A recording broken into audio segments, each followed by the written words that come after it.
views and opinions expressed by callers, guests, and hosts do not necessarily reflect those of the Black Talk Radio Network and Black Talk Media Project. Black Talk Radio is new black media for the new millennium.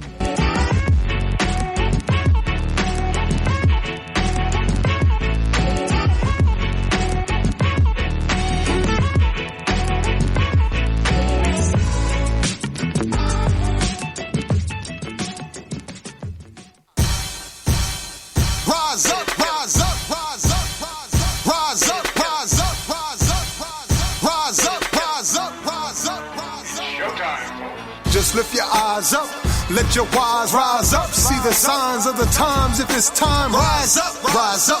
When death and hell dwell among all God's people.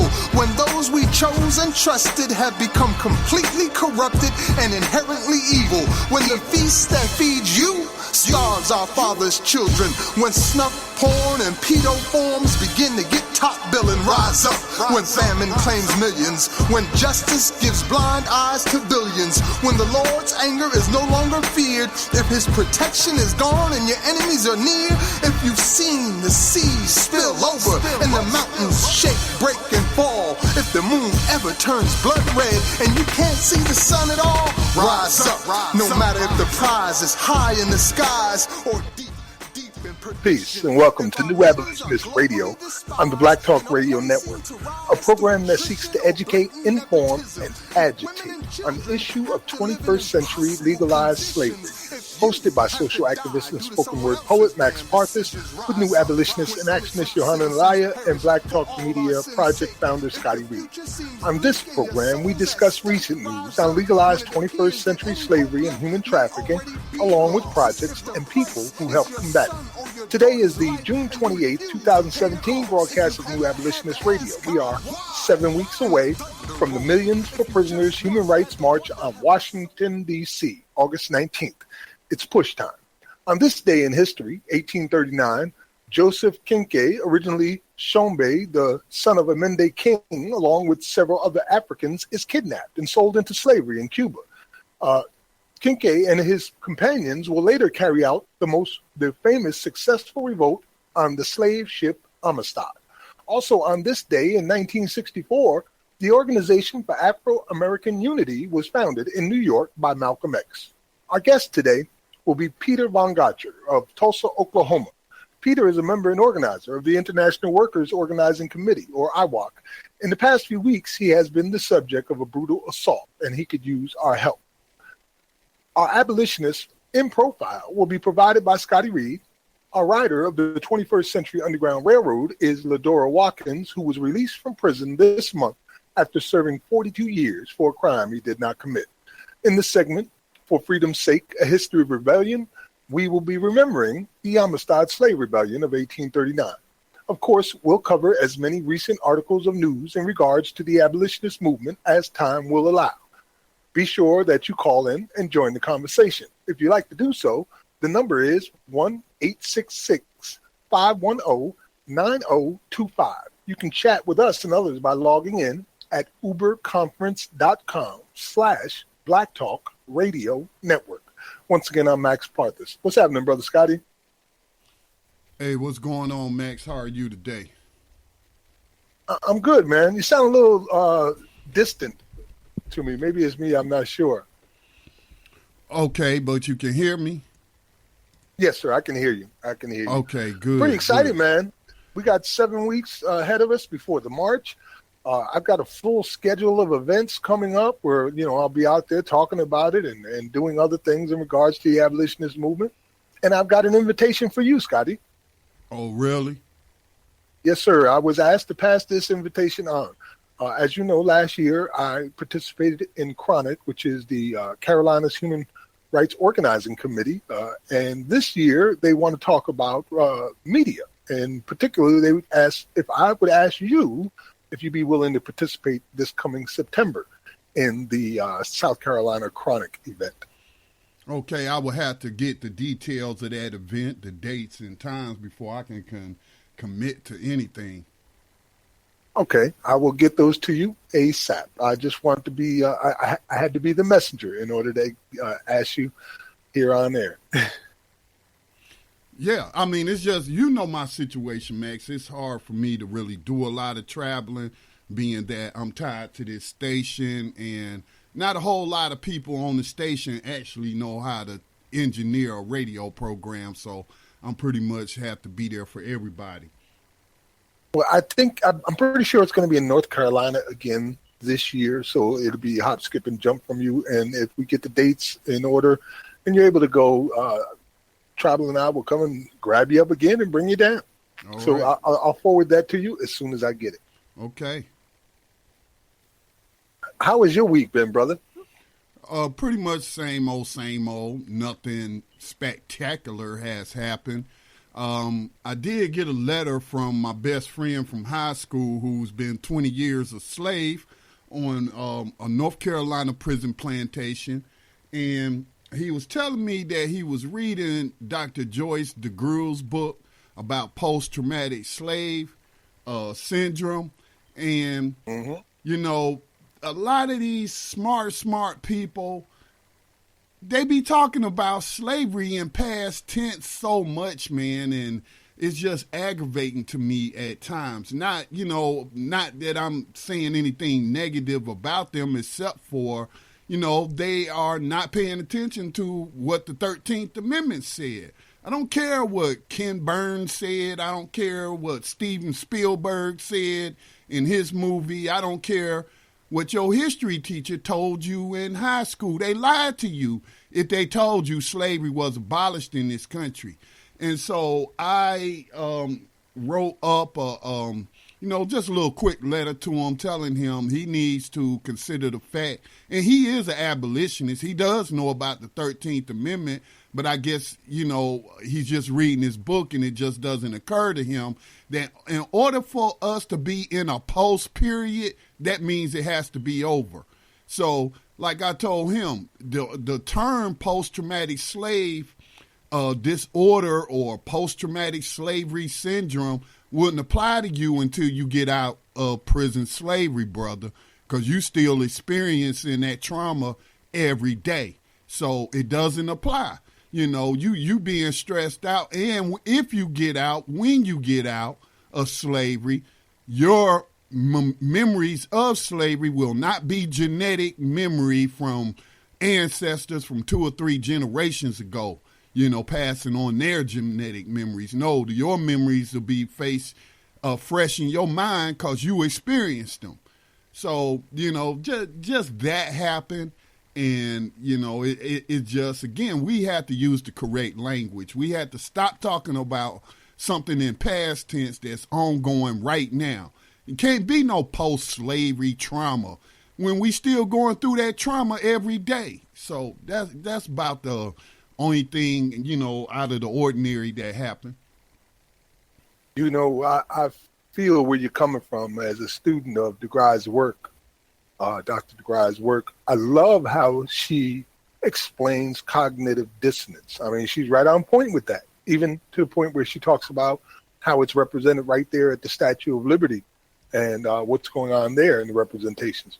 But at the same time, like you, I expect so much more from people with all of these degrees. Like, how can you overlook the 13th Amendment and keep telling people more lies, reinforcing more lies about slavery being abolished when all you got to do is read those 47 words and think about it? That's all you got to do. But apparently that seems to be some kind of mental block. And one other thing, Scotty, I did get the information was sent to me in regards to the Chronic event, and it's in September 15th through 17th, I believe, and it'll be in Greenville, South Carolina.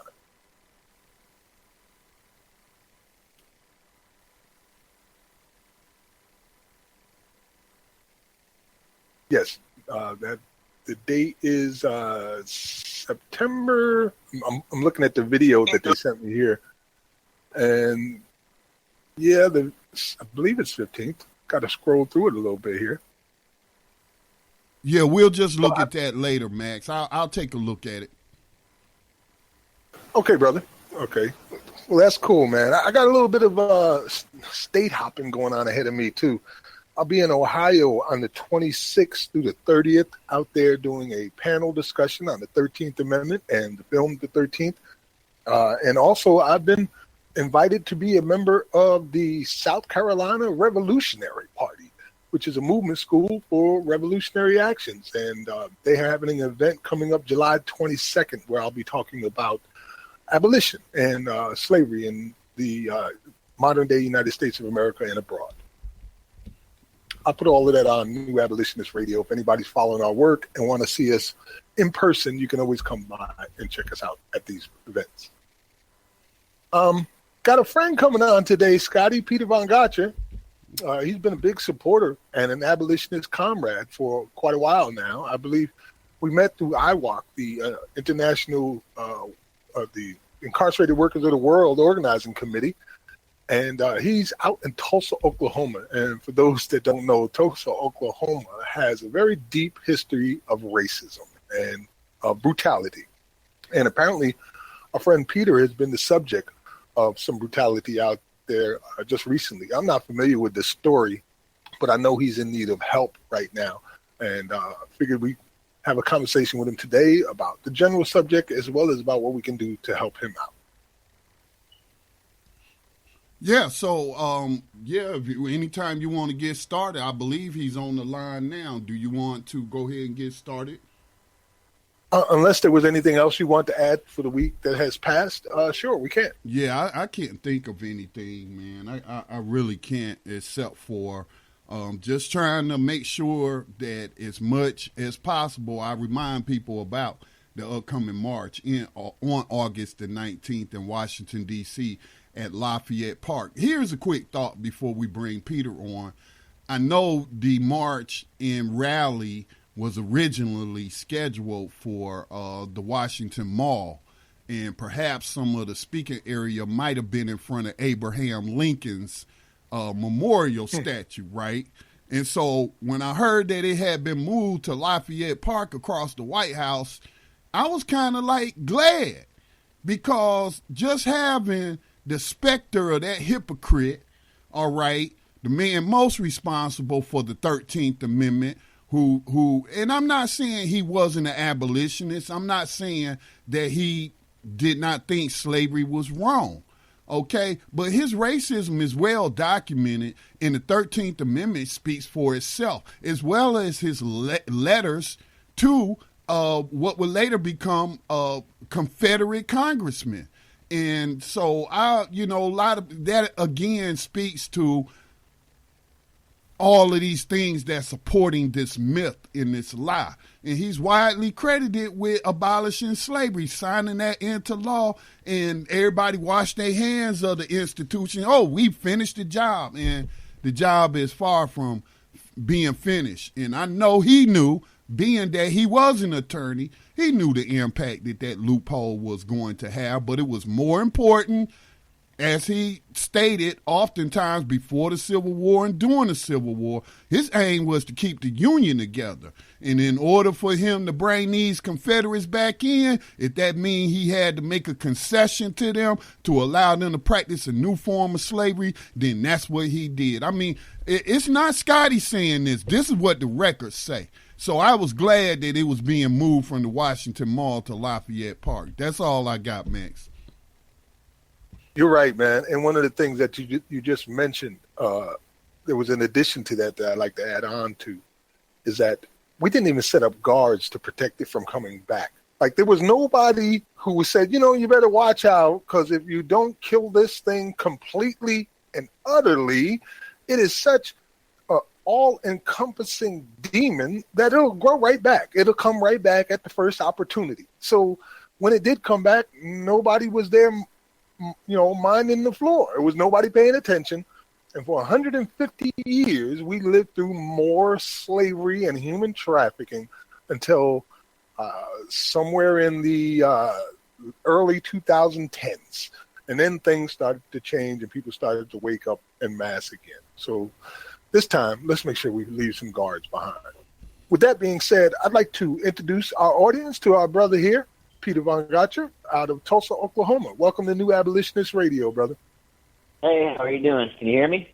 Yes, sir. We can hear you. How you doing, brother? Everything good? Welcome. As can be, Yeah, considering? I'm recovering well, and I'm in a safe space. So yeah, I'm doing pretty all right. Good, good. I know you was having some problems with housing too, as well. How are you making out in that aspect?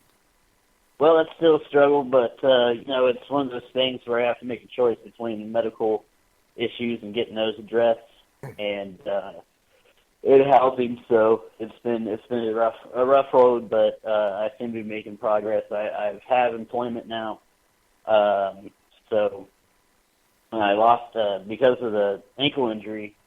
I wasn't able to work as a remodeling houses as I was, and now I'm working as a clerk at a front desk at like a third shift. So I do have income. And I am, housing's always kind of been a struggle for me. A lot of trauma and post-traumatic stress disorder. It can get really hard for certain situations, being somebody who's been in and out of incarceration since I was 12 years old. It's been a tremendous effort to come to the realization that I do need mental health help after, almost a decade of kind of constant, repetitive patterns in my life. So, yeah. Mental health help is something that should, along with healthcare, be a right, because so many of us, one way or another, are dealing with these huge traumas, not just that only affect us, but being right in the middle of all the trauma happening around you as well. And unless you're blind and deaf and unable to think, you can't help but have some empathy, and that affects you in some major way. Would you are you interested in sharing the story of how you got assaulted, or is that something that you'd rather keep to yourself? No, I can share the story. Just regular night, kind of late. I didn't have to work in the morning, so I thought I'd grab myself a couple beers, and I was at a bar I normally go to. Two individuals that I will not name because I don't file police charges. And it wasn't like the police were trying to get charges on him anyway. Came up to me, asked me for a light, gave him a light, and then one struck me from the side, and the other one choked me, and another guy jumped in, and then before I know it, PTSD kicks in, so I'm fighting every which direction. My teeth got kicked in.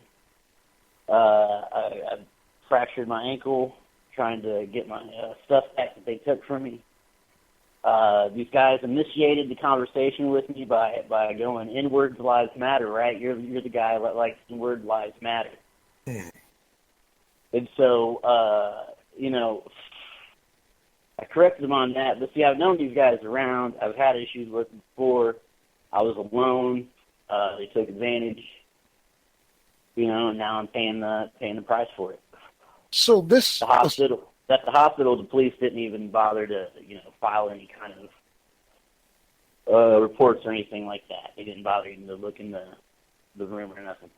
So based on the initial verbiage that was aimed at you, this attack is based on your work with the incarcerated and organizing the union, and also in support of Black Lives Matter and the abolitionist movement.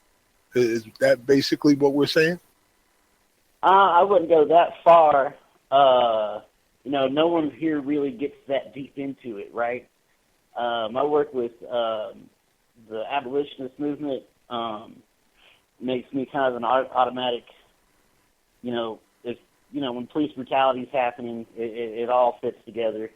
Mm-hmm. Police murders, police mass arrests, all that, it all works into the prison system, right? It all works into the criminal industrial complex they got working out here.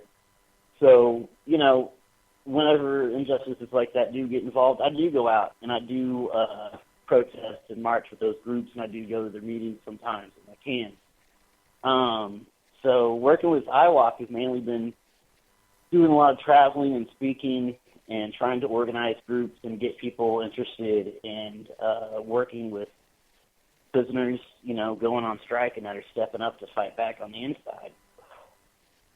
Here in Tulsa, the racism is so deep, it's so up, that anything past that goes maybe an inch deep into it. Oklahoma has a long history of lynchings and murders, like just as bad as anybody else, if not worse. We have a whole history that you wouldn't know about where black towns were established throughout the whole state. Those towns are all but gone. So Oklahoma is a pretty racist place. Tulsa is a super racist place.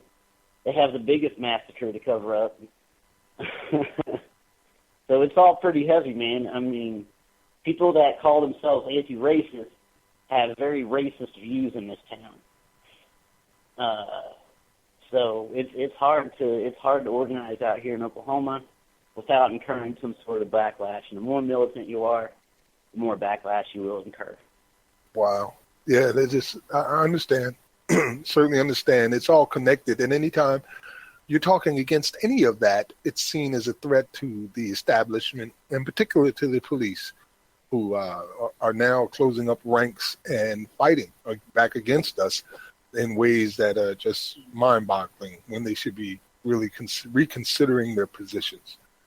But what can we do to help you, Peter? I mean, is there anything that we can do? Well, I want to first say that the help and support I've received from the abolitionist community as a whole has been pretty impressive. And the past, I was thinking like, $50.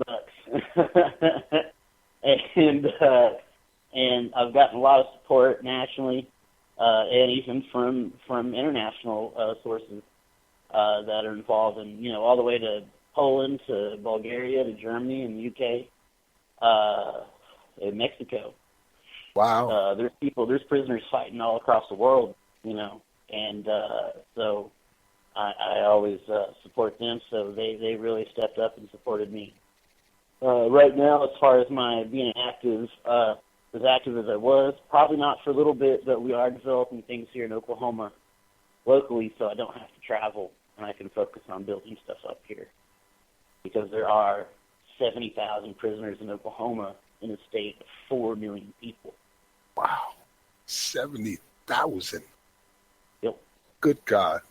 And Oklahoma's not as big as South Carolina, and they got more prisoners. Oh, it's small. Like, like we could fit the population into one of these Texas cities. And still with 70,000 prisoners. And this from the place that had the Tulsa, Oklahoma riots. Oh, the massacre, yes. Yes. Well, yeah.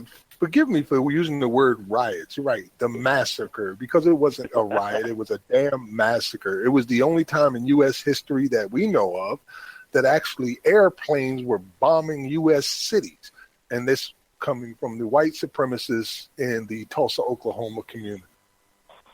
They give credit to Guernica for the first aerial bombing in human history, but that was actually Tulsa, Oklahoma, when they firebombed, not from military planes, but from capitalist planes, from oil barons. It's the numbers aren't even, they don't even know the numbers anymore. One side says 25,000, another side says 30. If it was one, it'd be more than enough to really make a change. But we're talking 25 to 30,000 entire industries and businesses. I mean, Tulsa, Oklahoma, Black Wall Street had everything you can imagine that we dream of having today in our own community. They had their own bus lines, their own airport, their own schools, Black-owned businesses. At one point, they even had their own currency and banks.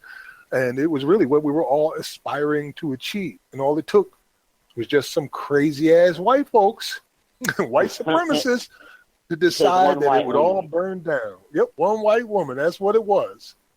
Man. It took one white woman, and they took it out. I just want to point out that a lot of people don't know a lot of that history, and it's very interesting. The history of Black Wall Street, not just the destruction of it, and the continued destruction of Greenwood as it is, into like a baseball park and a white-owned businesses and yoga studios and stuff. That history is a history of real white folks work down there. White folks work for black folks, and it was over economic jealousy. The white part of town wasn't progressing as well as the black part of town, and they couldn't handle it.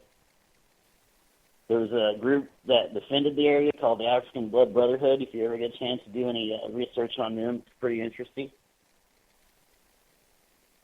Wow. But no, it's a history. I got to go to Durham and talk to some local folks in Durham, North Carolina, about the race massacre and the attack on Blackwell Street in Durham, which was pretty interesting. Scotty, do you have any questions you'd like to ask Brother Peter? Oh, no, Max, I don't. All right.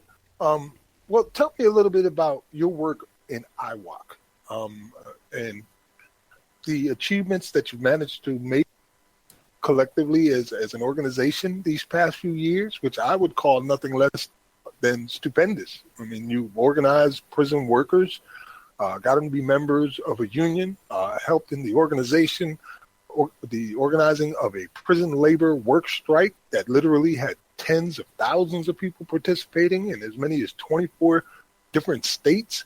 And now you're also in support of and part of the upcoming Millions for Prisoners Human Rights March on Washington. So if you want to share a little bit of the story of IWOC and your participation in it, I'm sure our listeners will be interested in hearing it. And if you have any questions and you're listening in, please feel free to just press star to unmute yourself, and you can ask a question or make a comment.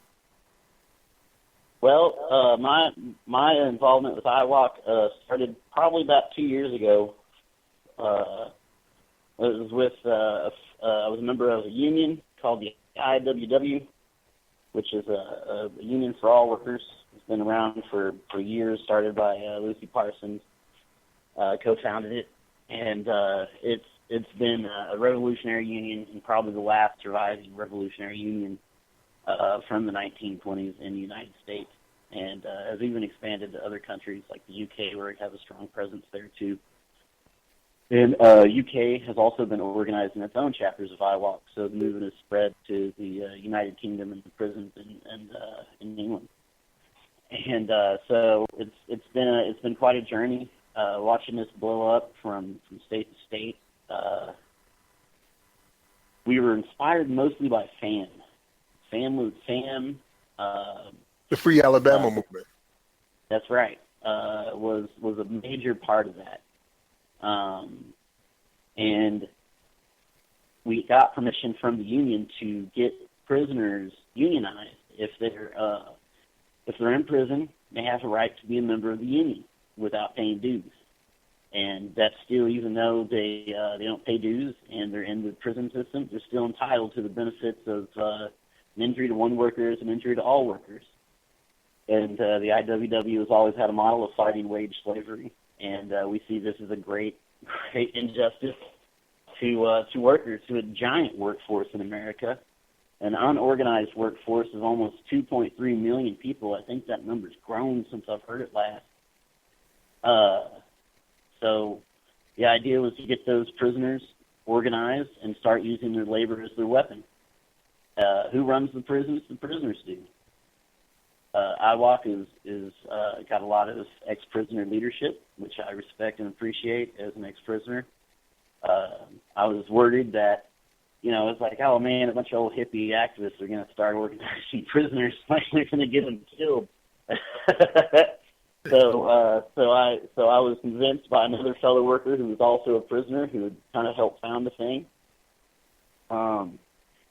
And she convinced me to join up, and I've been just kind of running with it ever since. I don't mind going without a job for a while or struggling, as long as we're out there organizing for the prisoners and getting them pension and support they need, so that way when they step up, we can do our part and step up on the outside. I've gotten to sit down with people from George Jackson University to all across the country, to trade labor unions. I got to sit there in front of 100 or so union members, grassroots union members, and tell them that when the prisoners step up, don't scab out on them, and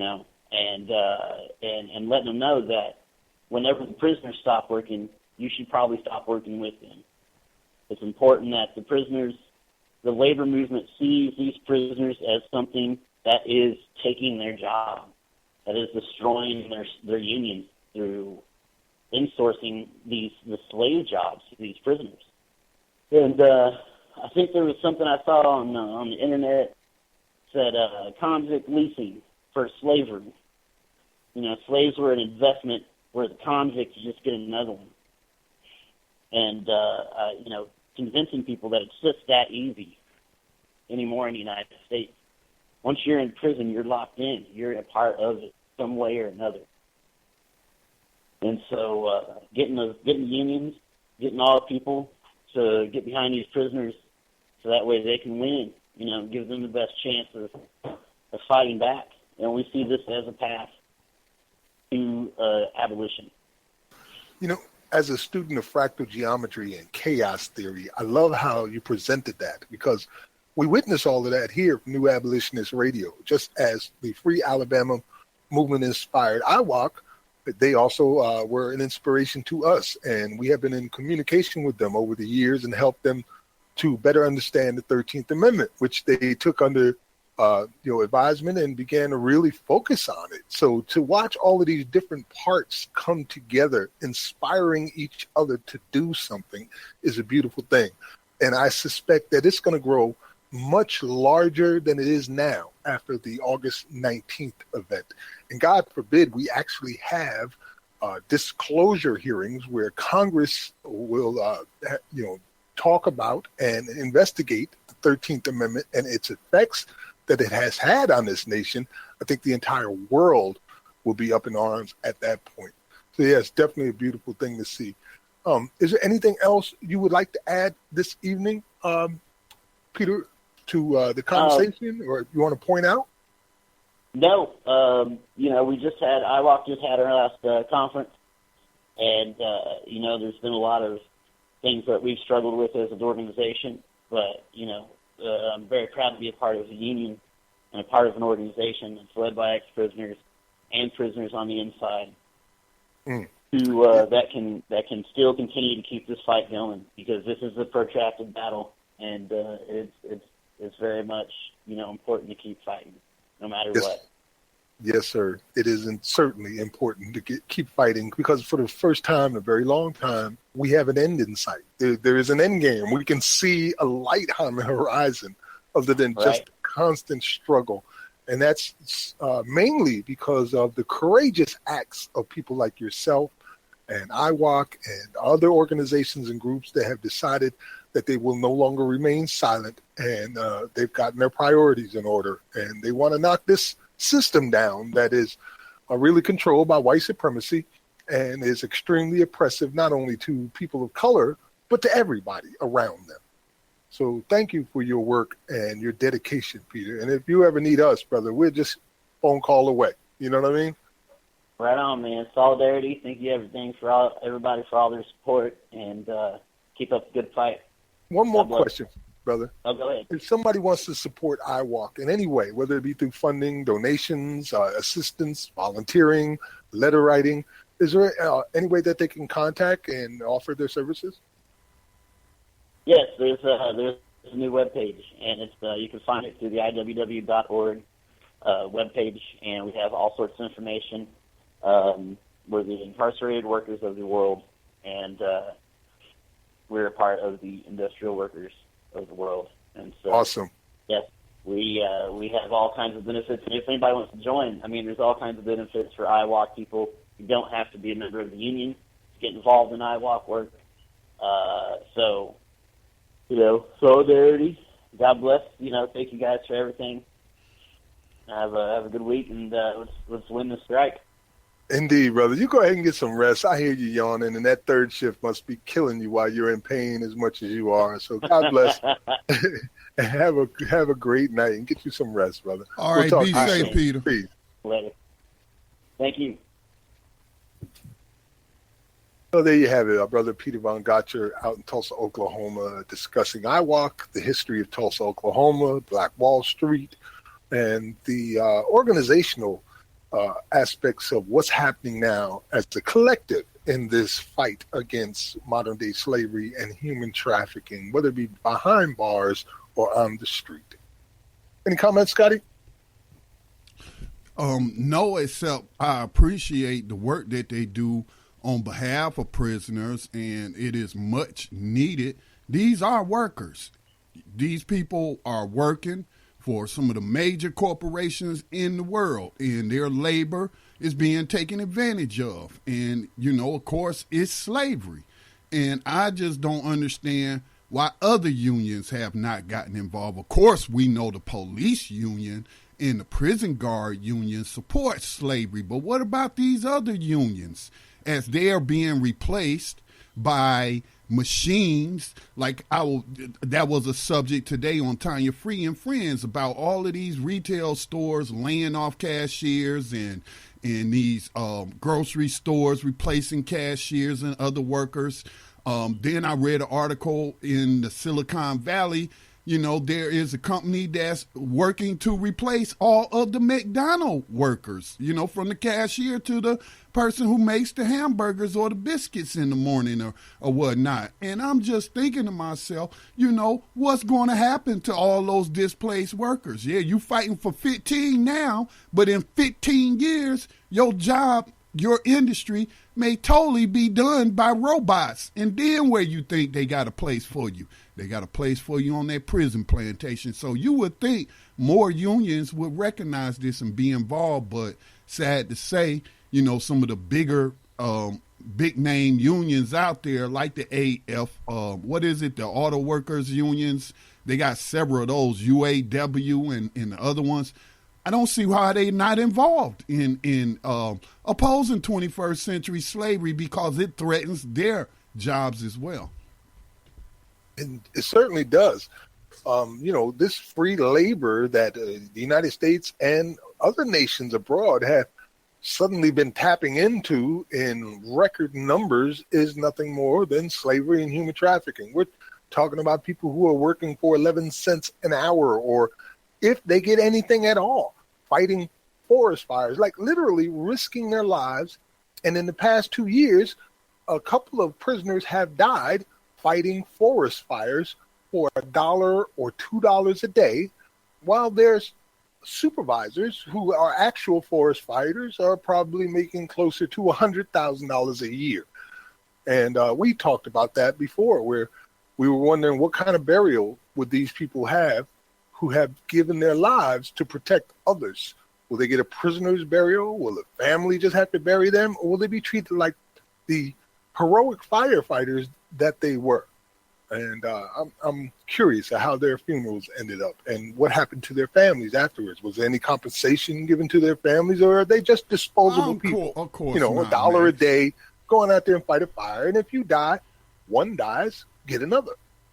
I mean, you are asking some interesting questions, because certain companies and even institutions, they have insurance just in case there's on a job accident. So I wonder if these prisoners are being insured, which just reminds me of the article that came out this week about New York life insurance and their policies that they had on enslaved Africans and what have you. So I tell you, again, I know that 1865 was not that long ago. 150-something years was not that long ago. That's 2 or 3 generations. This is not ancient history. And many of these same practices are with us today. My great aunt, Grace Brown, who raised me, and I've said this before on air, she herself was raised by former slaves who escaped from the South to the North and took up residence in Paterson, New Jersey, and raised her as their own. And they were former slaves. And so for me, it's 1 generation ago, like literally, like 1 generation ago. So it is certainly not that long ago. Well, we got a heck of a lot of stories today, Scotty. I know we are not going to get through all of them, but I want to touch on a few of them. And I'm sure there's a few of them that you have as well in your sites. One of the ones that I want to speak about was the cost of incarceration. You know, we keep hearing all of these numbers being sent out, like most people have heard it, that we spend $80 billion a year on incarcerating people. As a matter of fact, Senator Sanders, during his campaign, made that one of his quote smacks, where he was regularly talking about how it was $80 billion a year that the United States spends on incarceration. And I'm here to tell you that that is not even close to the truth. That is lowballing, like lowballing has never been done before. It's if you really knew the true price of incarceration, it would blow your mind. I have an article here from Think Progress, which says the true cost of mass incarceration is not $80 billion. It exceeds $1 trillion. $1 trillion. And I'll read some of this article here. If that's okay, Scotty? Yeah. All right. It says, in recent years, the bipartisan push for criminal justice reform has been fueled in large part by the astronomical price tag that comes with mass incarceration. Locking people up in federal, state, and local correctional facilities cost the government a whopping $80 billion, and taxpayers end up footing the bill. But a Washington University study released in July projects that the price tag touted by advocates of reform is a mere fraction of the actual cost of mass incarceration. When the financial toll on social welfare is taken into account, the working paper estimates the cost exceeds $1 trillion. And they have a link to a chart in there where you could see it as well. According to the researchers, Carrie Pettis-Davis and Michael McLaughlin, the incarcerated population misses out on $70.5 billion in lost wages, while previous studies shows the former prisoners less likely to be hired and make significantly less money than their colleagues when they do secure jobs. Pettis-Davis and McLaughlin concluded that reduced wages add up to $230 billion in lost earnings. Families who have loved ones in prisons also shoulder the financial load. The amount of time it takes people to visit their family members instead of working results in $1 billion in lost revenue. Researchers found relatives spend an exorbitant amount of money traveling to and from correctional facilities and communicating with prisoners from afar. Consequently, families incur $5 billion of so-called criminal justice debt annual and pays $513 million a year. The correctional system also costs hundreds of billions of dollars in future crime. Prisons and jails reinforce behavior and structural strategies that are manipulative outside the prison environment, according to the paper. So people who are released back into society tend to fall back into criminal activity. That crimogenic nature of prison costs society $285 billion. Children who are also more likely to end up in the criminal justice system if the parent has done time generate another $131 billion in criminality costs. Now, this is me speaking. I just want to add on to that. The reason that children cost so much is because the cost of these private incarceration facilities for youths. They can range from $45,000 a year on the low end in places like Florida up to $350,000 a year on the high end in New York State to incarcerate one teenager for one single year. So yes, of course, it's about $131 billion. Homelessness among former prisoners, eviction rates due to lost income, and the mental and physical health of prisoners and their family members also leads to billions in taxpayers' money and lost revenue. While the body of research about the cost of prisons and jails is robust and growing, Pettis-Davis and McLaughlin are the first researchers ever to give an estimate that accounts for the total societal cost of mass incarceration. We find that for every dollar in correctional costs, incarceration generates an additional $10 in social costs, Pettis-Davis told the source. More than half of the costs are borne by families, children, and community members who have committed no crime. You can read the rest of that on New Abolitionist Radio and look at the links and follow up their charts and everything like that. But I can attest to so many of the different ways that families are exploited. You know, I had to stop visiting my son because they canceled physical visits for myself and my wife to visit my son and instead put into place these video conferencings, which cost as much as $1 a minute for people to be able to talk to their family members. And that's just one of the ways where not only are they exploiting the citizen by incarcerating them, but also exploiting their families and their communities by exploiting them in order to see or to be able to deal with or have any communications with their incarcerated loved ones and neighbors. Scotty? Earlier this week, I was just having some random thoughts about, the whole thing about $1 trillion in black spending power that a lot of people like to cite. And I have to say, Yvette Carnell on her Breaking Brown channel does a great job, along with some others, in showing how that's a myth.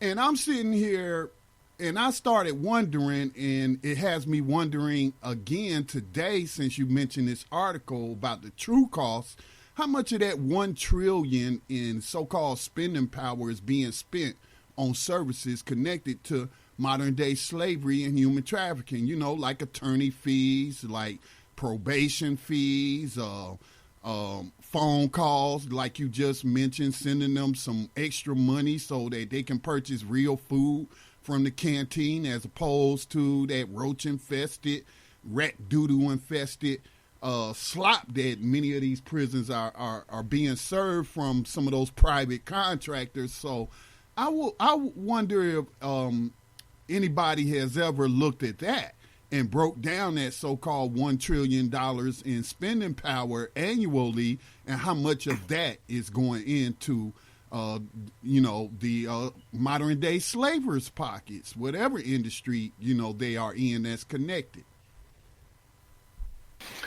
It's a huge number, Scotty.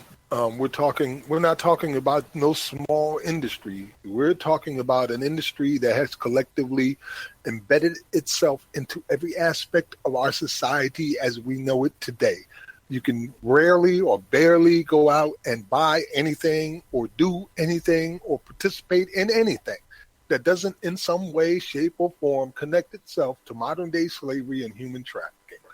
It's a huge industry. We used to say I used to say, based on my own understanding, that it was worth $500 billion a year. I knew a long time ago that $80 billion was just a distraction to make it seem much smaller than it was.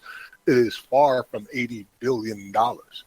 And that's for sure, especially when you start talking about the other industries that are involved who we don't take account into and yet profit off of this system. I mean, the bail companies aren't even included in their discussion there. That's not part of their discussion, but the bail companies are worth billions upon billions of dollars. They are rolling in all of this money every single year, and they are so onerous and so involved in the community that you can't help but see them whenever you go to communities in poverty. You'll see 2, 3, 4, 5 bail bonds office lined up like, they're more of a franchise than McDonald's. You could have 4 or 5 of them on the same street. And I've seen them with my own eyes like that. And they have such access to the jails and prisons that you can see bail bondsmen rolling through the prison or jail corridors, passing out their cards in order for you to use their services. It's like, wow, you talk about taking soliciting to a whole new level. And those bail bondsmen and the bail companies are financed by international insurance companies who are the ones making the overall profit on all of it. So just that as an example will show you how big this system really is. And we're just talking about bail bonds. I haven't mentioned anything about tickets and fees and warrants and all these other aspects that are also included in those price tags. So it could easily be more than $1 trillion a year. And the reason I bring this up is because it's a lot of things that are being said, and not purposely to be misleading. Okay, they're not on purpose trying to give us bad information or anything like that. It's that they have incorrect information, and if you're basing your your analysis or your theories or anything like that on incorrect information, then it's just going to be incorrect. And it's so many things that we are not paying attention to, or we're leaving out of the equation and trying to figure out solutions to the problems. And you can't leave any equation out of a problem and come up with the proper solution. So that's why I asked that question, because people say that with pride. Oh, we got $1 trillion in black spending power, and if we just spend that $1 trillion with black businesses, then we could pull ourselves up by our bootstraps out of this. And this is just simply incorrect. Again, Breaking Brown channel, they have done some great videos on the fallacy of that kind of thinking. But again, Max just told you, and we know who's locked up the most in private prison in modern day slavery in this country. We know that, and we're not trying to make other groups invisible, but we know black people are the number one demographic for being targeted for slavery and being convicted and put into slavery. We know black people. So I imagine that's costing us way more than $1 trillion annually. And people are not even taking those things into account when they say these things. And it's also global industry, Scotty. So right, we're only global. talking about the United States. That's why they bringing you to Ghana, because it's global.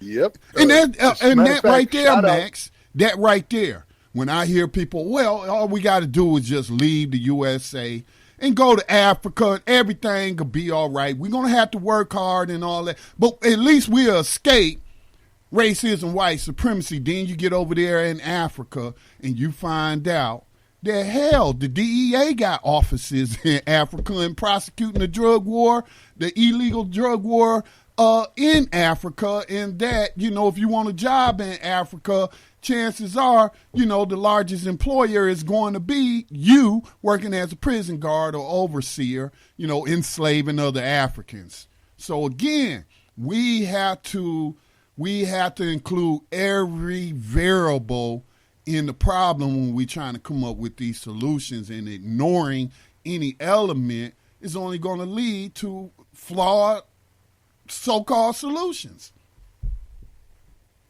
Indeed, brother.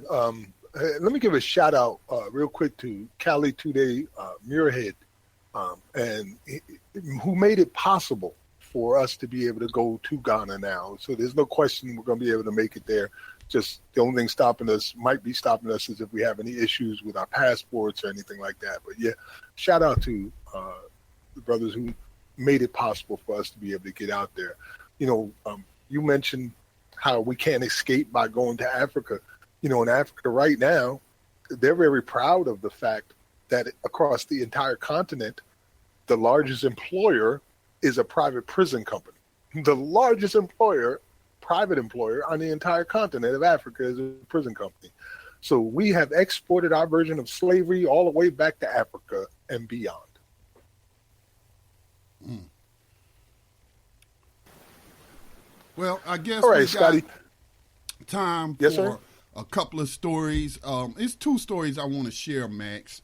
One of them I don't see that you posted, but I'm going to tie it to the other article that you posted. Okay, first I'm going to share this one with you from the ACLU. Police accidentally record themselves conspiring to fabricate criminal charges against a protester. And this was written by Jay Stanley of the ACLU, and said the ACLU of Connecticut sued state police in 2016 for fabricating retaliatory criminal charges against a protesters after troopers were recorded discussing how to trump up charges against him. In what seems like an unlikely stroke of cosmic karma, the recording came about after a camera belonging to the protester, Michael Picard, was illegally seized by a trooper who didn't know that it was recording and carried it back to his patrol car. This is why I haven't said it in a while, but I told people since over the years on Black Talk Radio Network, you need to put that in like your pre-programmed numbers. number to a free conference line, and it's called so that you can record it online through your phone. So in case if they seize the phone, well, they can't seize the recording because it's stored online. And that anytime you're stopped, you need to go ahead and dial that number and be recording. And so that's what happened in this case. So it says, goes on to say, one of the troopers declared, "Let's give him something." Another suggested, "We can hit him with creating a public disturbance. Got to cover our ass," remarked the third. So ACLU affiliates around the country have done a lot of cases defending the right to record in public places, but this case is particularly striking. Speaking to ACLU of Connecticut legal director Dan Barrett, he told me how the incident came about. "Our client is a guy who was very concerned with privacy and who protests DUI checkpoints around the capital region here in Hartford, Connecticut. He feels they're both unconstitutional and a waste of money. He has done public records investigations, for example, and recently found that for every 2 man-hours put into a checkpoint, it yields just one minor traffic citation, almost always for defective equipment. He was well known to the police, who also knew that he is a peaceful privacy and open carry gun rights activist." So Michael was out on September the 11th, 2015 in West Hartford. He shows up, has a big sign that says, "Cops ahead, remain silent." It's handwritten. This is not threatening stuff. He stood on a small triangular traffic island. He was standing there for an hour and a half without any problems. Then the state police officers who were working the checkpoint came over to Michael, and the first thing they do is slap the camera out of his hand so it hits the ground. He think it's broken. It was really brazen. There's another video showing that the first thing the state trooper does is walk up and with his open hand slaps the camera down to the ground. He doesn't even say anything like, "Put that down," or "Please lower your camera." He just slaps it to the ground. Then he interacts with Michael as if nothing happened, as if, "I'm just allowed to do that, and I don't even have to tell you why camera." It's an amazing level of hostility. So let me see, it's a couple more paragraphs here. The troopers searched Michael and theatrically announced that he has a gun, which they knew he had, and which he was carrying legally under Connecticut's open carry law. So they take his gun and they go run his pistol permit. As they're doing that, Michael picks the camera up off the pavement.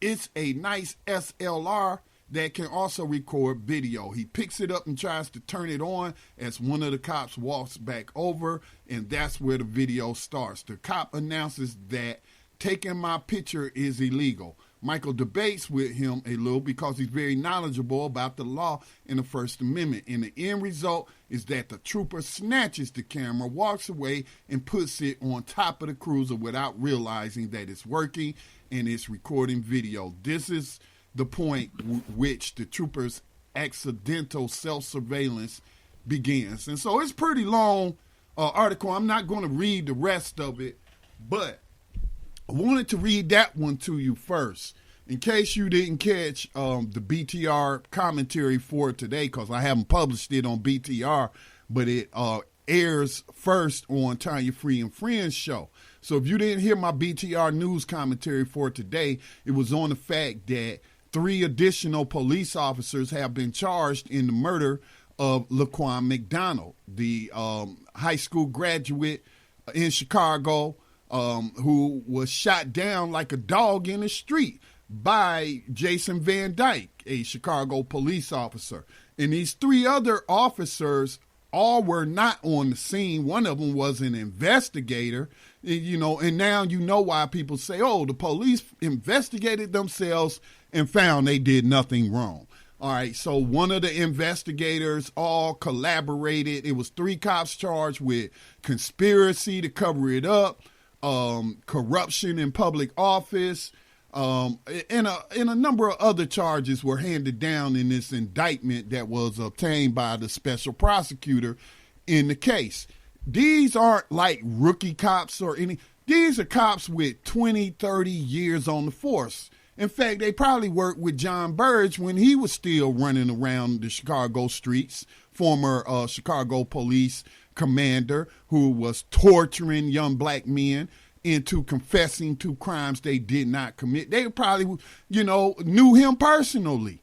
So I was saying to myself, this is just a very rare case where a special prosecutor came in and investigated and found that there was a conspiracy to cover up the murder of this young man.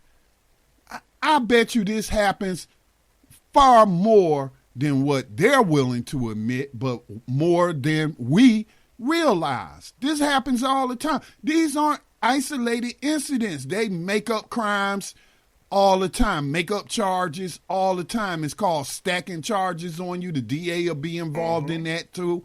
And they'll just outright lie on you, and they will murder you, and they will conspire together like the criminal organizations that they are to, get away with murdering citizens, man. So, those two stories right there, so I don't want to hear nothing from Mr. Trump about people being unfair to police. We're not making up these stories. We're reporting news reports. This is coming straight out the news or from organizations who are involved in these cases. These are coming from court transcripts. These are coming from video of the incidents. So ain't nobody got to make up nothing about these slave catchers. All one has to do is pay attention. Max. Yes, sir. We're about to take our break. Before we get into break, I just want to add on to more to that. For those that have been listening now for years, that my son just recently got out of prison after almost 15 years. He's starting with nothing. We're trying to get past this almost 80% recidivism rate. He just went to court today for traffic violations that occurred when he was a minor before he was incarcerated. And my wife just walked in and told me that, he contacted her and let her know that they dismissed all of the charges except for one, which results in a $500 fine. So wow. They could have sent him right back to prison for something that, had done before he went to prison. But instead, they just added more hardships onto him, to a person who has no job and no income, and demanding that he pay $500. So that's been the next step in this thing. That's extortion. It is extortion, man. It is extortion. There's even when they don't consciously try to put you in prison, they're unconsciously part of a system that is designed to do exactly that. And they play their roles to the hilt. You're listening to New Abolitionist Radio. We're talking about modern day slavery and human trafficking. We're going to take a couple of breaks and we'll be right back after these messages.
Radio since 2008, providing new black media for the masses.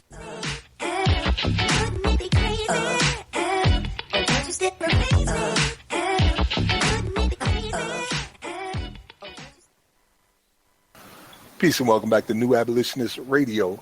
If you're on the line and you'd like to chime in, make a question or a comment, please just press ** on your cell phone and that will unmute you and you can go ahead and make your question or comment. We always love to hear from our listeners who often have very insightful things to add to this conversation. So Feel free to do that now if you are interested or so inclined. All right. Well, Scotty, one of the things that I wanted to get on was an okie doke that is going on out in Ohio. I'm trying to pull up the story now, but apparently there is two types of, here it is.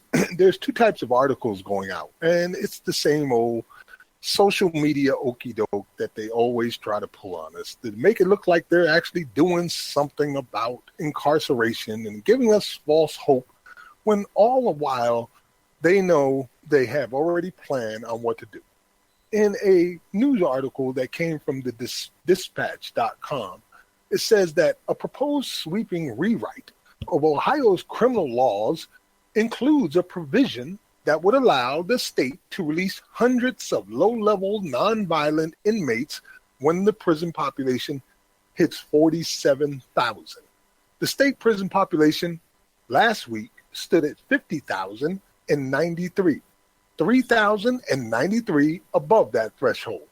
The change is among hundreds recommended by the Ohio Criminal Justice Recodification Committee, which on June 15th completed a 2-year task of rewriting the entire state criminal code.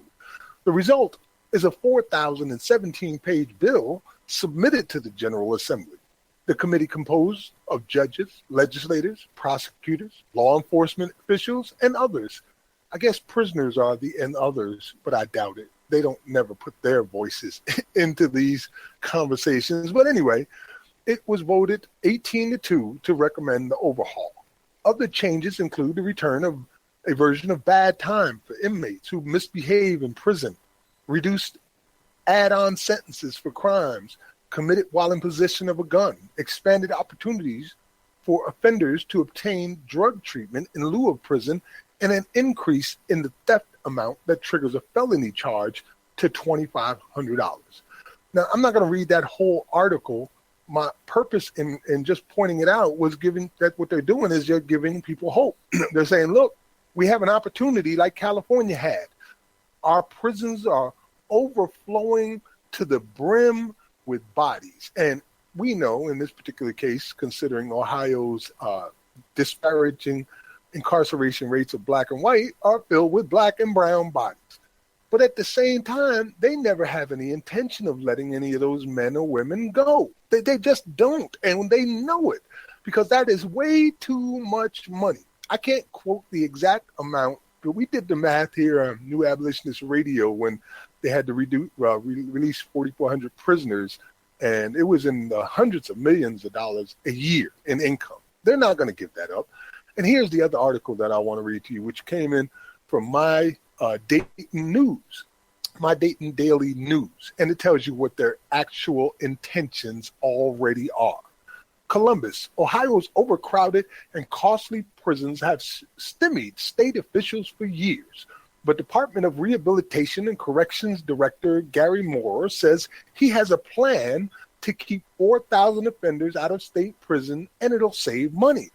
When Moore began his corrections career in 1974 as a teacher's aide, there were just 8,300 inmates in Ohio prisons. Now DRC employs 12,242 incarcerated, 50,552, and spends $1.67 billion a year.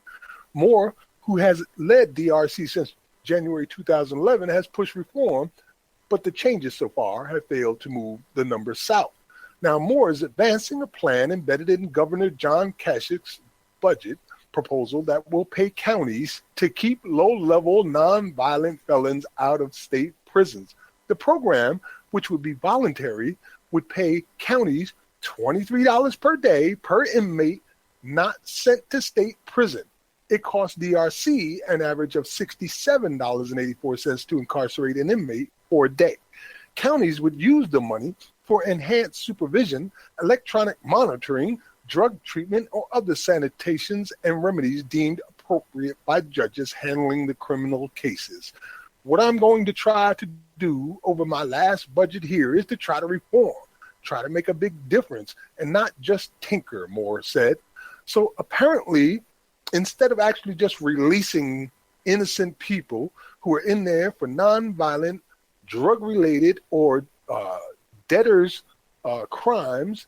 They're going to send them through another system, which allows monitoring, incarceration in local jails, drug treatment, whatever it may be, in order to get more money into the state's coffers and to create a multitude of new jobs, all based around the criminality of the Ohio citizens. Scotty? Yeah, I don't have anything to add to that, Max, other than, what's been written already. But, I mean, this beast is a monster, man. I mean, that's kind of like, I'm saying the same thing, basically. But, yeah, it's just the tentacles, man, just permeate this society, man. It's like, do we just rip it out, or do we need to take a surgeon's knife, and make surgical incisions and what have you? But let me say this, Max, about the system. This is one of those cases where I do say the system is broken. Didn't you mention once before that this is the only country that still operates a bail system? One of two. Us and the Philippines are the only two nations on earth that allow a for-profit bail system. And I wonder why that is. According to the other nations, they see it as immoral, unjust, unethical, and criminal of the highest order for you to be putting these for-profit bails, I guess, put these on to the people of the United States and in Philippines as well. And so also, hunting people for pay is criminal. And I mean, it also just flies in the face of the whole notion that you're innocent until proven guilty. Well, if I'm innocent, why I got to be in jail? Why do I have to be in jail into my trial? I mean, in certain cases, if you have evidence of people who have been murdered, then you just don't, who are murderers or rapists or committed some heinous crime. If the evidence is that strong, then, just don't take them. Don't give them bail, period. But in these other cases, where especially most of the cases where it's nonviolent, why should there even be a bail system for those type of crimes? It's a tough one. Go ahead, Scotty. I'm sorry. No, I was just saying it's a tough one, man. I had to think more on it. Well, one of the things that we do know is that this bail system is a violation of the Eighth Amendment, which guarantees us protection from exorbitant prices like this, exorbitant costs, and such things as bails. They don't take into account a person's ability to pay them. They just put these numbers out there, which basically guarantees that you will stay in prison for as long as it's necessary for you to be there until you can get out. What I just told you about my son is an example. You just find a man a job who has no job and no income, $500. Where do you think he's going to get it from?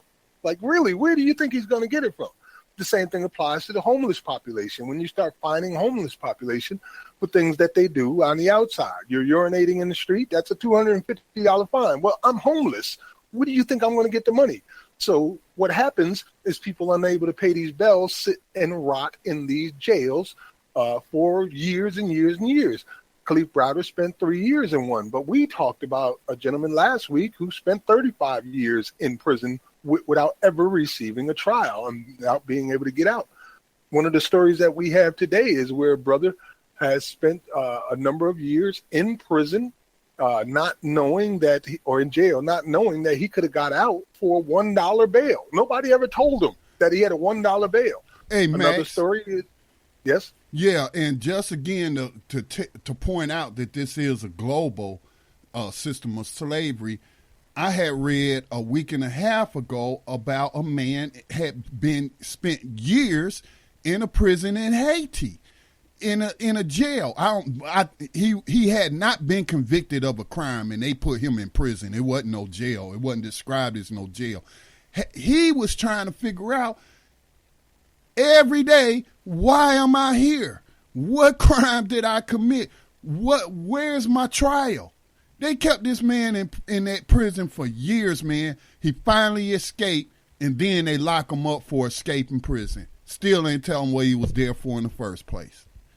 And I know a person, an activist in Hawaii, I spoke to her a month or so ago. They can't locate her brother. He been missing in the system for 8 years. He's probably dead, but, you know, I didn't want to say that to them. But, man, people just have no idea unless it's affecting their families. Yeah, and you're right to point out the Haiti circumstance. I believe that you're referring to the video that came out that was smuggled out about what's going on in the Haitian prisons, which we know have got some funding from the GEO group to manage those prisons immediately after the earthquake that occurred over there. And this video is heartbreaking when you start seeing what they're doing. It's not even a matter of law enforcement in Haiti. It's just pick up bodies and put them in the cells and you collect money for it. There's no prosecutions. There's no charges going on. Like the gentleman that you mentioned who spoke in his own words in this video, how he was picked up for no charges, tossed in there, hasn't seen a lawyer, and has been inside for years inside of this prison, which is a crime against humanity if you just see what's occurring. It looks like a land-based slave ship, and that's exactly what it is. Meanwhile, they're using these cruel and inhuman methods in order to create an economic boom where people are getting work and jobs to manage these prisons. It is a damn shame. And, you know, I'm not a religious person, but I am very spiritual. And I can easily see that God is going to get your ass. You're going to have to pay up for this at one point or another. Trust. Scotty, was there a story that you wanted to cover before our evening was out tonight? I think we have enough time for two more. Let me see. What else? What else do we have here? The one that I think I did want to cover before the evening was out was the New Jersey Assembly passed that bill where kids are to be taught to interact with police in schools. Yeah. But that was pretty screwed up. You know what? I had some thoughts about that. I wouldn't be against it if they were telling these kids what their rights are, and you had a right to remain silent and, you know, read them their Miranda rights and telling them that you have the right, according to the Supreme Court, to record public servants or police slave catchers while they're doing their duty, and that you should record them. I mean, it goes both ways, man, but like this was discussed on Tanya Free and Friends today, and I like what one of them said, that this is nothing but propaganda. This is just a propaganda operation to propagandize these children. And then when they can still get killed by cops as children. As many children have been killed over the years, but will say, hey, we taught you how to respect us and you didn't do what we taught you in school. And so that's why you're dead. Or that's why you got beat up, or, you know, just using that for an excuse. I wouldn't be against it if it was being conducted by the ACLU and not the police. You understand what I'm saying? Oh, certainly I understand what you're saying. Basically, what they want to do is raise up a generation of docile children who will become docile adults and do anything that the police tells them, even when it violates their rights. I'll just read a little bit of the Assembly Bill A114, which passed in the Assembly 76-0. Like, there was nobody that said, hey, something's wrong with this. I'm not really feeling that. There was nobody that did that, apparently. No Democrats. Well, in the voting process through the Assembly, it was 76-0. So, no Democrats. Nothing. Nobody. 76-0. The bill mandates that school districts start teaching kids how to talk to law enforcement officers starting in kindergarten, and will continue instruction all the way through grade 12 as part of a social studies curriculum.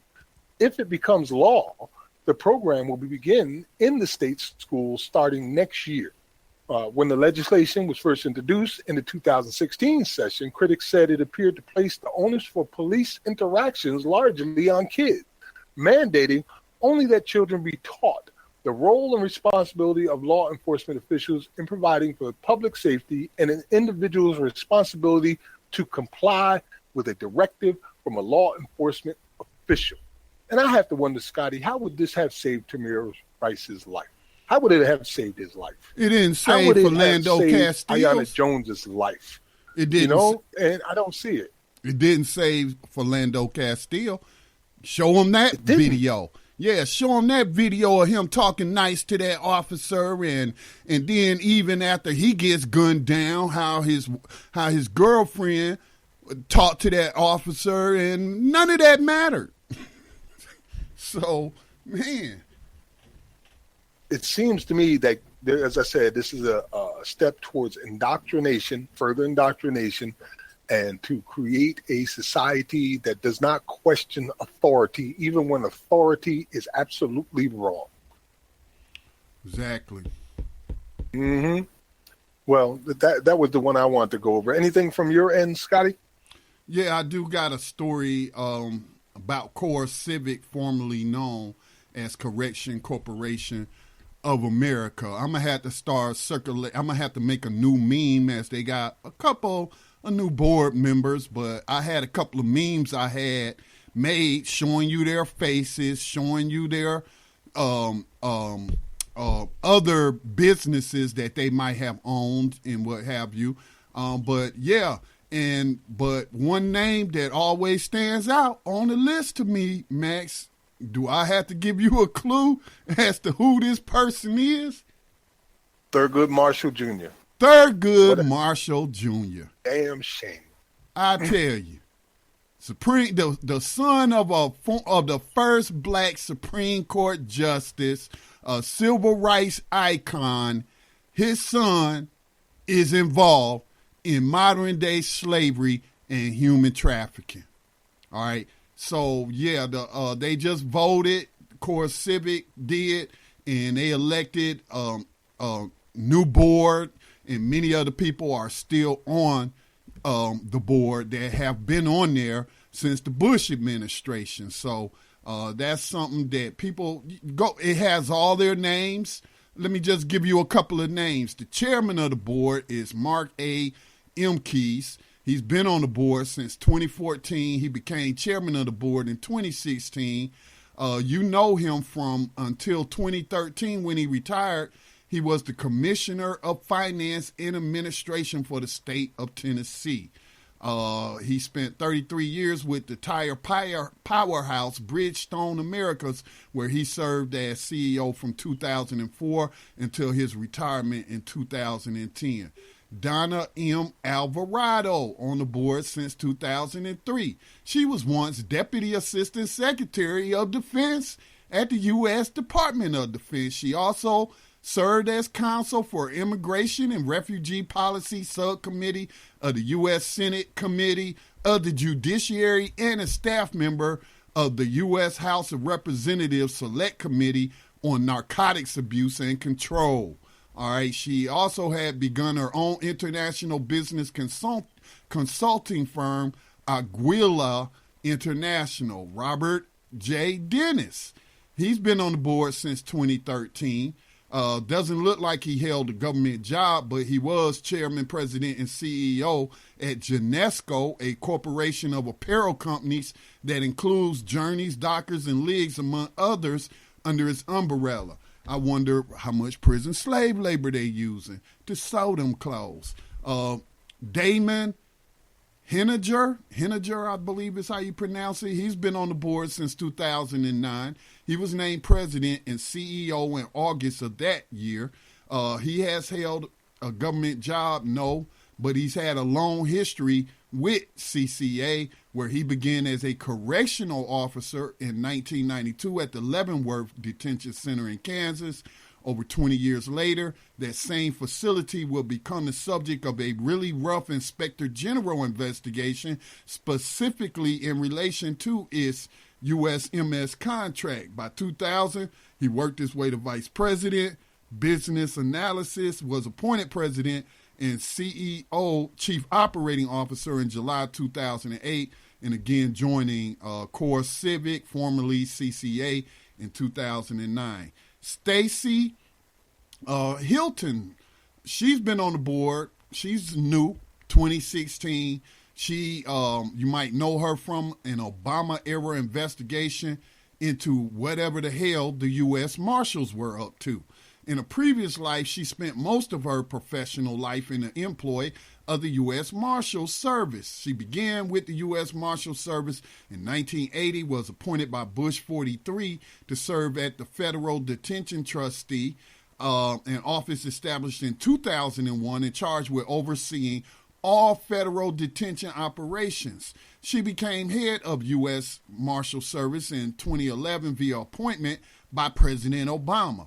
When the office of the Federal Detention Trustee came under the auspices of the Marshals, she assumed control of the agency again. She resigned in 2015 and joined CCA board. We have Ann Marusi. She's been on the board since 2011. You may know her from her work at Dell Webb Corporation, where she served as president. According to her bio, after the company merged with Plout Homes, it became the nation's largest home building company. In a previous life, she was once the head of the Arizona State Retirement System, and I bet she was even then directing some of those investments into prison slavery, and currently sits on the Arizona Board of Regents, which overlooks the state's university. As we mentioned, Thurgood Marshall Jr. been on the board since 2002. His father, famed Supreme Court Justice Thurgood Marshall, a well-respected lawyer in his own right, he served as the Director of Legislative Affairs to Vice President Al Gore and Cabinet Secretary to President Bill Clinton, a position which, according to his company biography, had him serving as liaison between the president and various executive agencies. He also sits on the board of directors of Genesco with Robert Dennis. Got just a couple of more. Charles L. Overby, been on the board since 2001. He's from the newspaper business, you know, the media that likes to portray certain people as criminals and worthy of slavery. In a previous life, in 1983, the same year that CCA was setting up its first private detention center, Mr. Overby attached a lofty distinction to his editorship at the Jackson Clarion Ledger, Pulitzer Prize winning. His long career as a reporter in management for Gannett eventually brought him to the CEO position at the Freedom Forum in Newseum.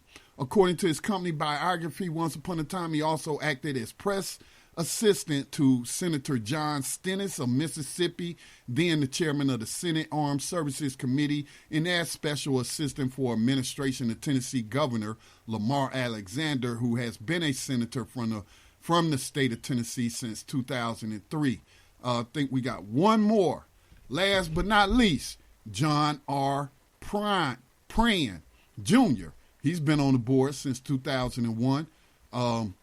He's had a string of corporate leadership positions. From his corporate biography, Pran served from 1993 to 2001 as president and CEO of Katie Industries Incorporated, a publicly traded manufacturer and distributor of consumer electric corded products and maintenance cleaning products. From 1991 to 95, he was president and CEO of CRL Incorporated, an equity and real estate development company. Oh, no wonder they snatched him up, which held a 25% interest in Katie. A former partner with the accounting firm of Deloitte and Touche, Mr. Pran serves on the boards of several institutions, including the Student Leadership Institution and Carlton Cushing School, and is an advocate of education and youth issues. Wow. So, it has all their pictures and their biographies I just read to you. If you see these people out in public on the street, tell them Scotty Reed said hello, and we coming for him. Tell them Scotty Reed said hello, and give him a kiss from Max, too, while you're at it. You know, it's a damn shame that the son of a civil rights icon such as Thurgood Marshall Jr. would sit on the board of directors for one of the top 2 slave organizations in the entire world.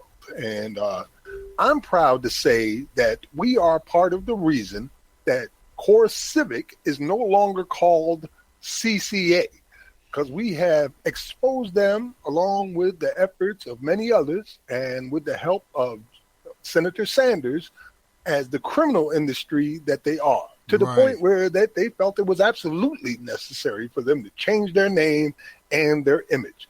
And how much money does these CEOs make on slavery and human trafficking? Well, I'll give you the top 2.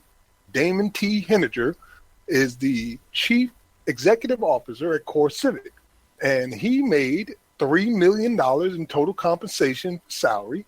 Of this total, $861,000 was salary, $86,000 was a bonus, $2.1 million was a stock bonus, and another $80,000 came from other types of compensation. I found this on salary.com, and his competitor, which is the Geo Group, is George Zoley.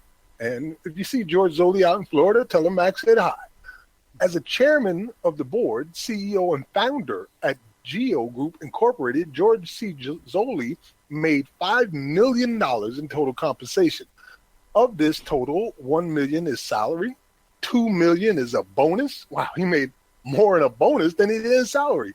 And he also received $1.6 million in stock, and $312,000 came from other types of compensation. Now, when I mentioned this $1.6 million in stock or $1 million in stock, remember that went up 100%. So that's another $1.6 million that he just made on slavery and human trafficking. Hey, and they are, as Scotty pointed out, buying off and bringing in insiders from the prison and government industry who, through their ties, can get what they need to get done. Right.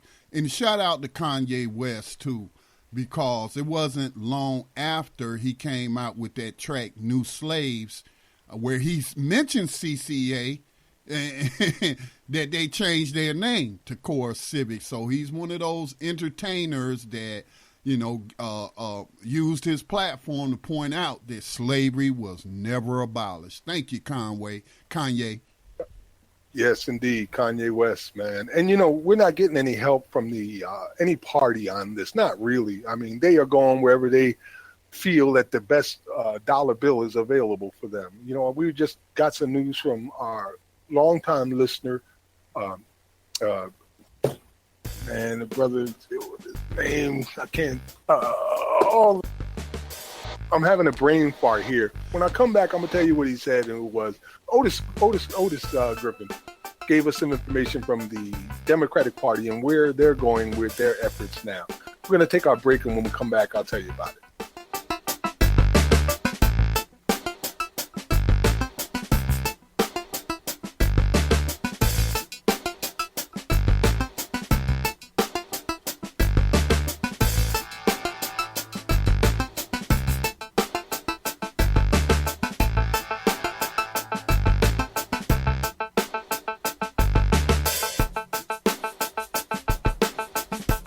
In 2008, the Black Talk Media Project launched the digital radio platform Black Talk Radio Network, the first such platform created to serve the black community specifically. Black Talk Radio Network has grown with a variety of radio hosts, digital radio stations, and podcasters. Web analytics say Black Talk Radio, the platform, has an online reach that ranks it among the top independent black media platforms in the world. All of this is possible because of financial contributions to the nonprofit Black Talk Media Project. If you love the work we do and the voices and perspectives we bring to you every day, make a donation today to ensure that Black Talk Radio is here in the future. Black Talk Radio is new black media for the new millennium. Welcome back to New Abolitionist Radio. I'm with that, Scotty, what I just heard in the commercial break, and I'm proud to be a part of this. Just in the past week, we went from 12,000 followers to 13,000 followers on our New Abolitionist Radio page. And just on Facebook alone, we've reached over 60,000 people just this week. That's not counting the other media outlets. We're reaching hundreds of thousands of people across the globe. You mean our other pages? Every single week. You mean our other pages, right? Yes. Yeah. Yeah, we've already reached over 1 million people thus far, probably closer to 2 million through all our media operations. Amen to that, man. You know, I was mentioning Otis earlier, and he's probably listening in now, but I want to thank him for pointing this out to us, what the Democratic Party is doing right now. It's an article that came out from The Intercept, and I'll read a quote out of it, or just a couple of the things that it says. It says, after President Donald Trump's upset election victory, Democratic insiders who worked on Hillary Clinton's failed presidential bid weren't necessarily relegated to the sidelines. Many, in fact, are cashing in as lobbyists by working to advance Trump's agenda. Lobbying records show that some Democratic fundraisers who raised record amounts of campaign cash for Clinton are now retained by top telecom interests to help repeal the strong net neutrality protections established during the Obama administrations. Others are working on behalf of for-profit prisons on detention issues, while others still are paid to help a corporate interest pushing alongside Trump to weaken financial regulations. At least one prominent Clinton backer is working for a health insurance company on a provision that was included in the House Republican bill to gut the Affordable Care Act. While Republican lobbyists are more in demand, liberal lobbyists are doing brisk business that has them reaching out to fellow Democrats to endorse or at least tamp down vocal opposition to Trump agenda items. They go wherever the money's at. These hoes ain't loyal. I'm just saying, these hoes ain't loyal. Wherever the money is at. And when they talk about lobbyists, we know that the Clinton campaign's top bundlers were lobbyists who were also employees of the GEO Group and CCA. Well, there you have it, brother. We're down to like 20 minutes or so, and I guess we need to get in on our regularly scheduled segments. I guess I'll start off with our rider of the 21st Century Underground Railroad. Let me do that one next, and you do the slave rebellion profile. Yes, sir. Which, you know, we might as well eliminate the abolitionists in profile because those two are redundant because they're both profiling abolitionists. So, you know, if you're cool with that, we could just go with eliminate that segment and just stick with the abolitionists in rebellion. The rebellions? Yeah. All right. Well, sometimes the rebellions are the result of more than one person, but I guess we could do that to extend time, to give us a little bit more time on things. Yeah. Indeed. So before we go to the regular segment, I do want to share this one story that you had posted, and this is not anything new to us that we've reported on over the years, but it just shows that the number hasn't changed or their practices haven't changed. And that's the article. Here it is right here. I may not be able to read it on the Washington Post, but again, police arrest more people for cannabis use than for all violent crimes combined. And no, I can't read the Washington Post article because I've reached my limit for reading articles on their platform, and I'm certainly not going to pay them any money. Speaking of Hillary Clinton campaign staffers, you know, they hired John Podesta to write over there at the Washington Post. So, but yeah, it says on any given day in the United States, at least 137,000 people sit behind bars on simple drug possession charges, according to a report released by the American Civil Liberties Union and Human Rights Watch. Nearly 2/3 of them are in local jails. So they ain't not spending most of their time trying to catch rapists, bank robbers, and other people guilty of violent crimes or suspected of violent crimes. No, they're going for the low-hanging fruit.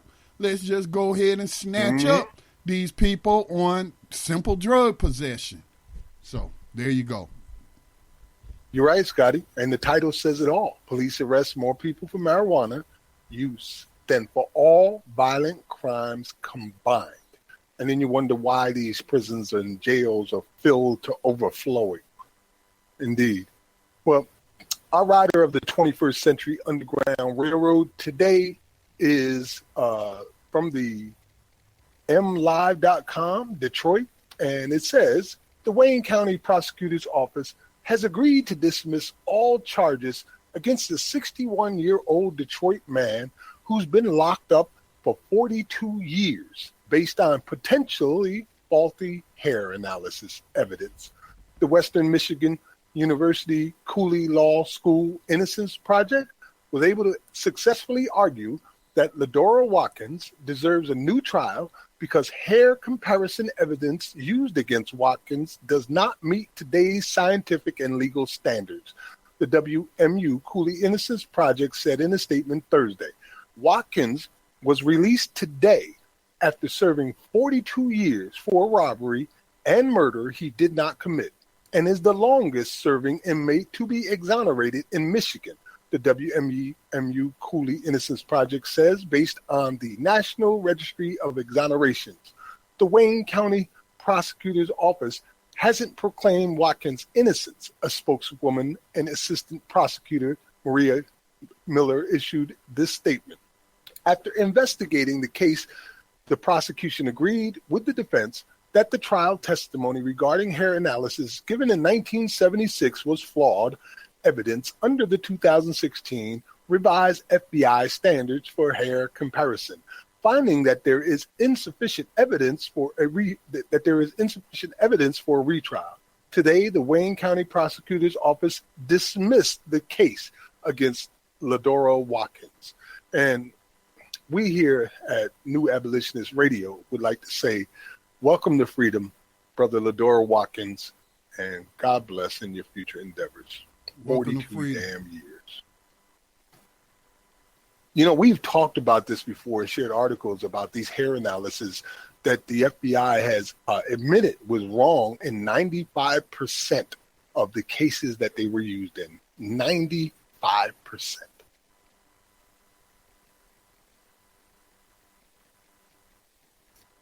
All right. Well, Scotty, did you say you wanted me to do the rebellion, or did you want to do rebellion? Say again? I'll go ahead and do the rebellion. Okay, no doubt. All right. Well, Scotty will be handling our For Freedom's Sake, a history of rebellion. And today we will be remembering the Amistad slave rebellion of 1839. In January 1839, 53 African natives were kidnapped from Eastern Africa and sold into the Spanish slave trade. They were then placed aboard a Spanish slave ship bound for Havana, Cuba. Once in Havana, the Africans were classified as native Cuban slaves and purchased at auction by two Spaniards, Don Jose Ruiz and Don Pedro Montez. The two planned to move the slaves to another part of Cuba. I'm not calling them slaves. The victims were shackled and loaded aboard the cargo schooner Amistad, Spanish for friendship, for the brief coastal voyage. However, 3 days into the journey, a 25-year-old victim of slavery named Singbe Pei, or Senku, to his Spanish captors, broke out of his shackles and released the other Africans. The victims of slavery then revolted, killing most of the crew of the Amistad, including her cook and captain. The Africans then forced Montez and Ruiz to return the ship to Africa. During the day, the ship sailed due east using the sun to navigate. However, at night, Montez and Ruiz would change course, attempting to return to Cuba. The zigzag journey continued for 63 days. The ship finally grounded near Montauk Point, Long Island in New York State. The United States federal government seized the ship and its African occupants, who under U.S. law were property and therefore cargo of the ship. On August 29, 1839, the Amistad was towed into London, Connecticut. The government charged the victims of slavery with piracy and murder and classified them as salvage property. The 53 Africans were sent to prison pending hearing of their case before the U.S. Circuit Court in Hartford, Connecticut. The stage was set for an important, controversial, and highly politicized case. Local abolitionist groups rallied around the Africans' cause, organizing a legal defense, hiring a translator for the Africans, and providing material support.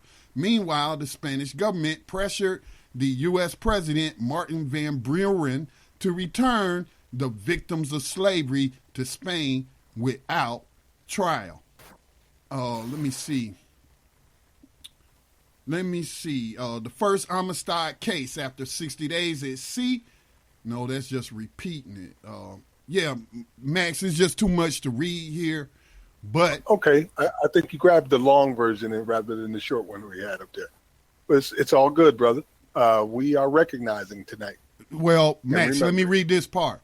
The district court rules for the Africans. The district court judge ruled that the victims of slavery were free men and ordered them released from prison. He also ordered that the United States government transport them back to Africa. He then ordered that the salvage claims of Gedney and Meade be taken from the remaining cargo of the Amistad and rejected all other salvage claims. The U.S. attorney appealed the court's decision, demanding that the United States be free to return the victims of slavery to Spain under its treaty obligations. The circuit court, the next highest court, affirmed the district court's decision and rejected the United States argument. The United States then appealed the decision to the Supreme Court.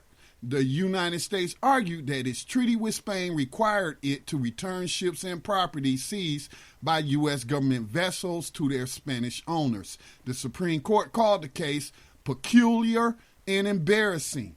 It ruled for the Africans, accepting the argument that they were never citizens of Spain and were illegally taken from Africa, where they were free men under the law. The Supreme Court accepted that the United States had obligations to Spain under the treaty, but said that treaty never could have been intended to take away the equal rights of Africans. The Supreme Court also rejected a fairly novel argument by the government. The U.S. argued that the Africans should not be freed because in commanding a slave ship and piloting it into the United States, the Africans violated the laws of the United States forbidding slave trade. The Supreme Court stated that the slaves could not possibly intend to import themselves into the United States as slaves or for the sale as slaves. Once the Supreme Court finally affirmed the freedom of the victims, they sailed back to Africa on the ship Gentleman. Now, I want to add to this is that 13th Amendment was not in effect at the time. So I don't know what they're talking about. They weren't even claiming they abolished slavery until 1865. So, but I think what they're talking about is they outlawed the international trade, of going to Africa, and the transatlantic, what's known as the transatlantic slave trade, they outlawed that. But they, most of the people who were enslaved on this continent were not born in Africa, but were bred in America. And I said bred for a reason, because they were bred. They were bred like cattle. This wasn't happy people entering into a relationship, getting married and having children. No, these human beings were bred like cattle to make more victims of slavery. And the vast majority of people affected by slavery here in the United States were born right here on this continent. Right. And not only were they bred, they were crossbred, sometimes for no other reason than to simply provide a night's entertainment for somebody who wanted an exotic woman who was part French and part black, or part Irish and part black, living in whorehouses in places like New Orleans. Well, New Abolitionist Radio salutes the victims of slavery connected to the Supreme Court case concerning the homicide. Salute. Hey, Scotty, there's one last thing I want to mention before we get into our final comments. Sure. And that is, as you know, I have been observing the Convention of States as it grows momentum and gains more and more states on their side who are moving to go into a constitutional convention where they'll be able to change certain amendments or add more amendments. Well, just recently, as of today in the news, North Carolina is the next state considering being a part of the Convention of States. I put that up on New Abolitionist Radio so you can look further into it, and maybe you know some legislators in North Carolina that will be willing to represent us in such an endeavor. I seriously doubt that, Max. I seriously doubt that. We got a bunch of redneck racists in most, and again, I'm not a partisan person, but these Republicans at the state legislature are off the chain. So, no, I do not see any of them that will be on common ground with us.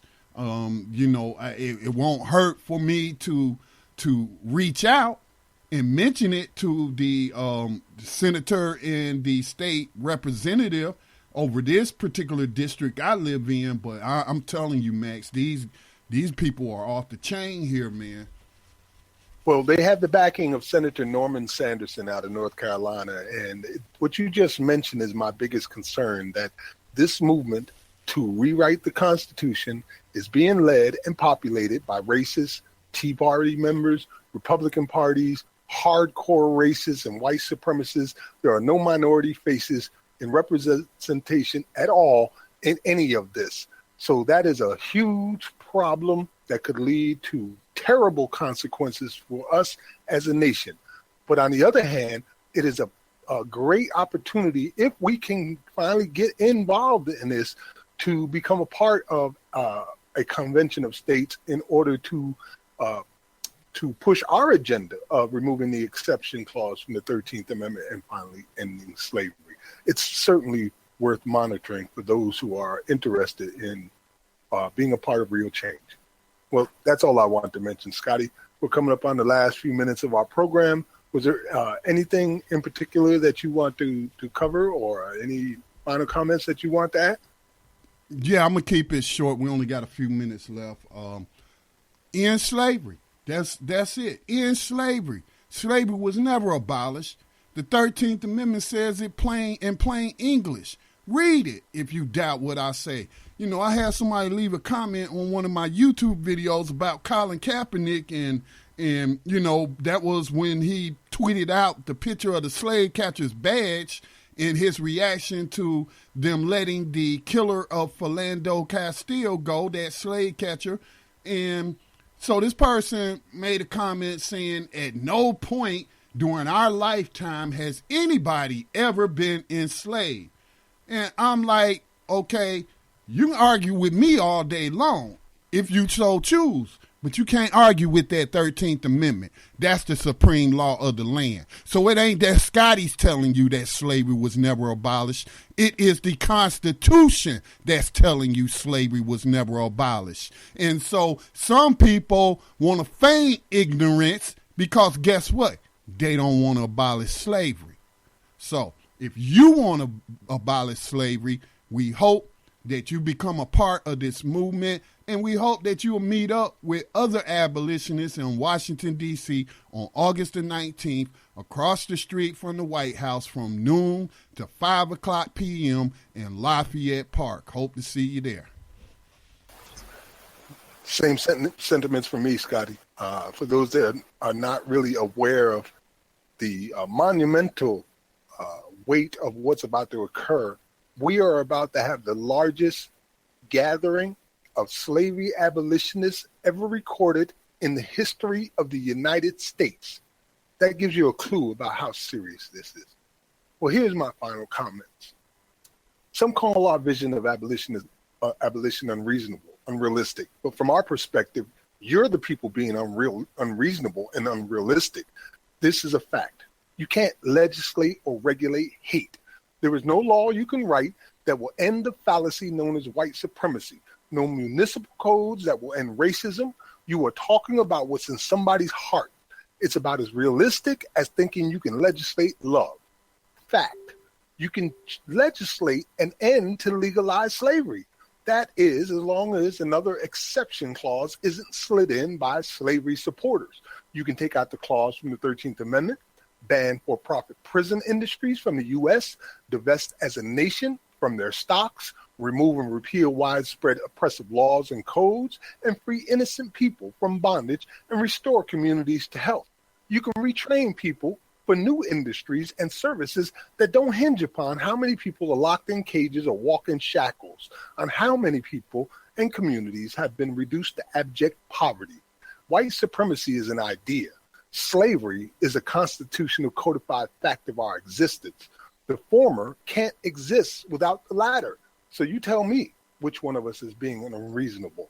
And I want you to remember this above all other things. Abolition is a reason for a revolution, so we can finally know some peace.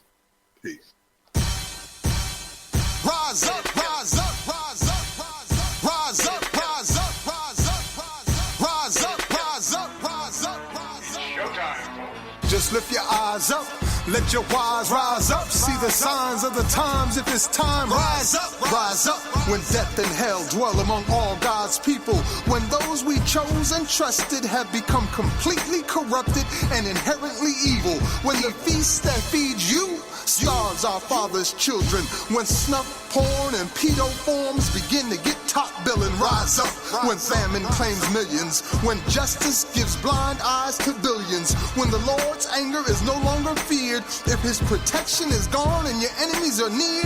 If you've seen the seas spill over and the mountains shake, break, and fall. If the moon ever turns blood red and you can't see the sun at all. Rise up. No matter if the prize is high in the skies or deep in perdition. If our leaders are globally despised and always seem to rise through attrition or blatant nepotism. If women and children have to live in impossible conditions. If you have to die due to someone else's damn decisions. Rise up. When innocent citizens perish for all our sins' sake. If the future seems bleak and your soul's at stake. Rise up. When it appears that any hope left may already be lost. If the price is your son or your daughter's life and you refuse to pay the cost. If you've ever had to ask God why and the thunder rolled. If you just once had to wonder, have we sold our souls? Rise up for